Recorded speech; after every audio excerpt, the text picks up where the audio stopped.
So I want to thank all you guys for being here this afternoon, taking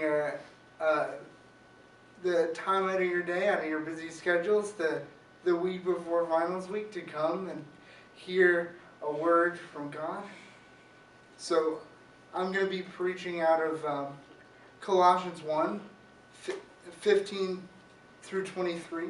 So if you have your Bibles, if you want to turn there. But first, I want to turn your attention to this over here. What is this? Is it just a fancy hat? Or is it something else? Crowns are a symbol of ultimate authority, honor, and power. But more specifically, they communicate royalty. Throughout history, kings and queens were presented crowns at the beginning of their reign to signify that they had been chosen by God to guide, govern, and make decisions for the good of the people and the land they were in charge of. I was given this crown this fall as Malone's homecoming king. But in Colossians 1 verses 15 through 23, Paul tells us that the only rightful owner of the crown is Jesus Christ. And in this passage, Paul worships Jesus, exalting him above everything, as he writes, "The Son is the image of the invisible God, the firstborn over all creation.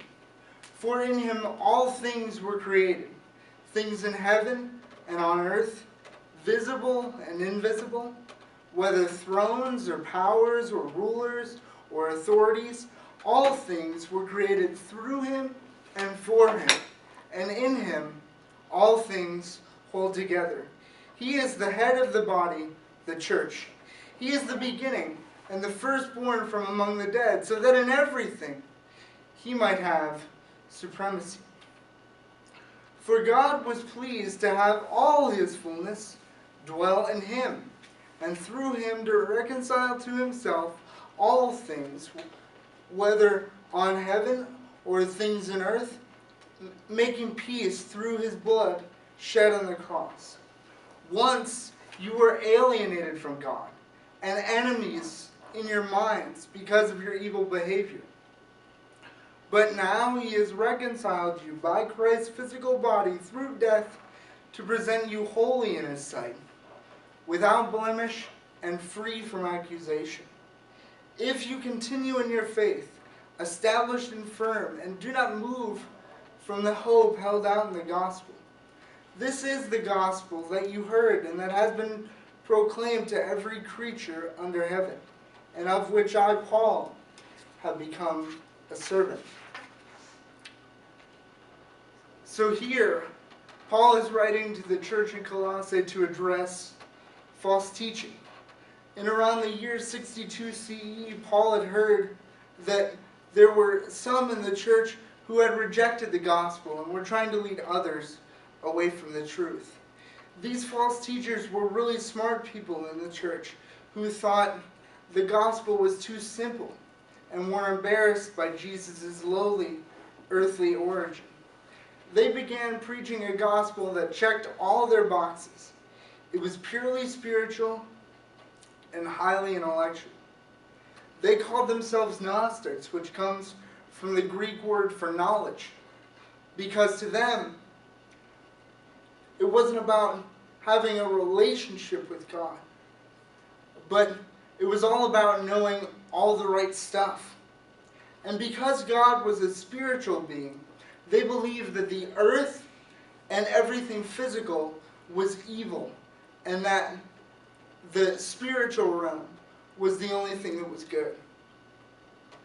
Because of this, they believed that humans were not even created by God, and taught people that the only way to know God was to be taught these secret passwords, which they claimed to reveal. To them, Jesus only appeared to be human.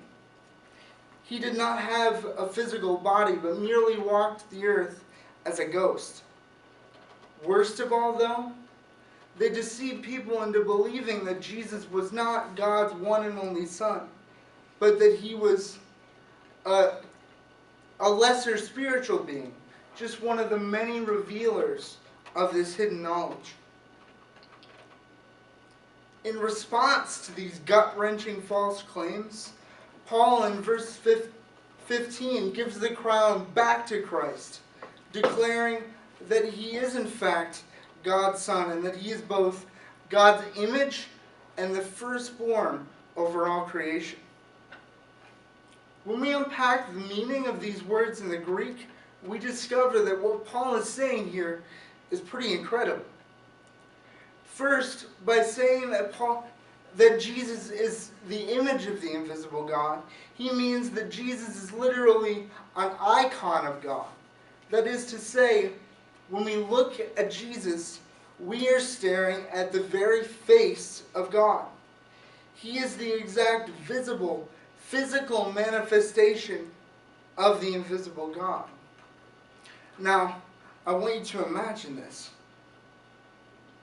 The Almighty God, the creator of the universe, came to live as one of us, taking on all of the troubles and struggles of this human life. He endured pain, sickness, fatigue, and finally, the agony of death. Why? Because he wanted us to know him. Not just to have intellectual knowledge of him like the Gnostics pined for, but to know him personally. It's like the difference between knowing your favorite celebrity and knowing your best friend. You see, Michael J. Fox is my favorite actor. I know a lot about him, but I've never lived a life with him.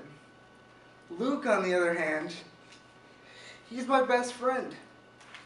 We're very close. We've laughed together, cried together, shared our deepest dreams, hopes, and fears.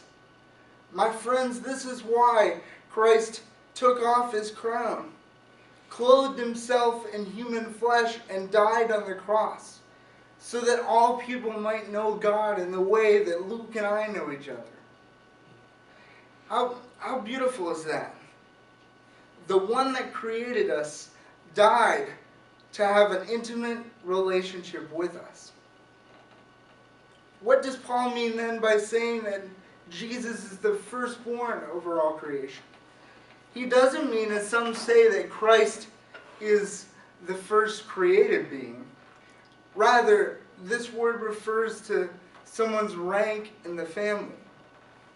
Here, Paul tells us that Christ outranks every created thing, including all the angels in heaven, because he is God's one and only Son.